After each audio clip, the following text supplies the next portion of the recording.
কেউ শুনল না মার্কিন প্রেসিডেন্ট ডোনাল্ড ট্রাম্পের কথা। ইরান এবং ইসরায়েল দুই পক্ষই ট্রাম্পের অনুরোধ অগ্রাহ্য করে পাল্টাপাল্টি সংঘাতে জড়িয়েছে।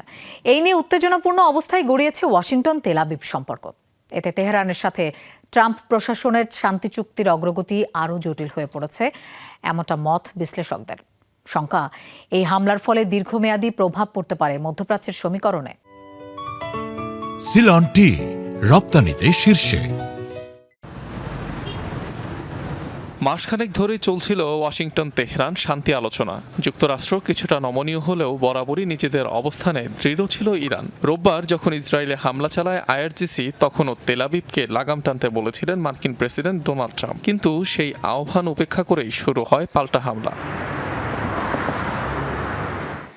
ইসরায়েলের নতুন এই হামলার ফলে ইরানের সাথে ট্রাম্প প্রশাসনের সম্ভাব্য সেই শান্তি চুক্তির কাজ এখন আরও জটিল হয়ে পড়ল। কেননা মার্কিন প্রেসিডেন্টের ধারণা ছিল ইরান ইসরায়েলের মধ্যকার পরিস্থিতিকে নিয়ন্ত্রণে রাখতে পারবেন তিনি। এমন অবস্থায় উত্তেজনা দেখা দিয়েছে যুক্তরাষ্ট্র ইসরায়েল সম্পর্কেও।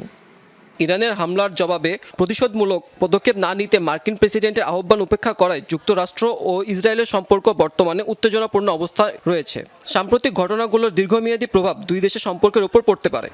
তবে ডোনাল্ড ট্রাম্প সংযম দেখতে চাইলেও ইসরায়েলের রাজনৈতিক বাস্তবতা ভিন্ন। নানা রাজনৈতিক বাধা আর জোট সরকারের প্রভাবশালী বিভিন্ন নেতাকে সামাল দিয়ে সিদ্ধান্ত নিতে হয় নেতানিয়াহুকে। একই সাথে অব্যাহত থাকে ইসরায়েলি জনগণের সমর্থন ধরে রাখার। তাই তেল আবিবের এবারের পদক্ষেপে বদলাতে পারে সমীকরণ। জো বাইডেন প্রেসিডেন্ট থাকাকালে নেতানিয়াহু যেসব পদক্ষেপ নিয়ে পার পেয়ে যেতেন, ট্রাম্পের আমলে সেগুলো আর সহজ হবে না।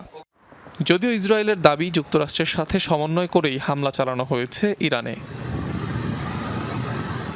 অনিক রহমান, যমুনা নিউজ।